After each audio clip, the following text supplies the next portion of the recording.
Tayong paghahanda po ang ginagawa na ngayon sa Leyte. Doon po posibleng una maglandfall o tumama sa kalupaan ang paparating na malakas na bagyo na yan.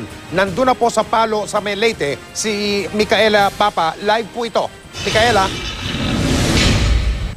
Mike, naghahanda na para sa bagyong Yolanda ang lalawigan ng Leyte, lalo na kaninang umaga ay nakatikim na rito ng masungit na lagay ng panahon. Maaga pa lang bumuhos na ang ulan sa Tacloban, kabisera ng Leyte.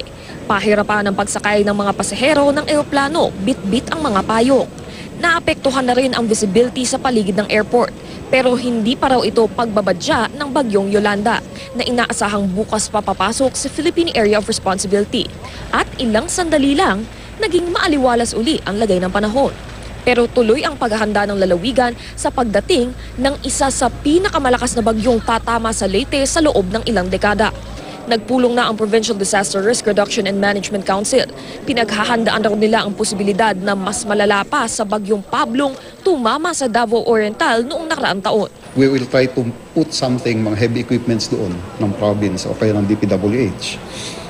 Standby doon sa airport para to clear the runway and the roads. May mga inilaan ng mga evacuation sa mga coastal barangay at landslide-prone area sa Tacloban. Binabantayan din ang ilang bayan sa Hilagang Leyte tulad ng Babatngon, Barugo at San Miguel. Gayon din ang mga malapit sa mga watershed ng Binahaan, Dagitan at Kadakan. Mike, sa mga sandaling ito ay maganda ang lagay ng panahon dito sa Palo, sa lalawigan ng Leyte. Gayunpaman, suspendido na ang klase sa buong lalawigan simula bukas. Yan ang anunsyo ni Governor Dominic Petilla kanina.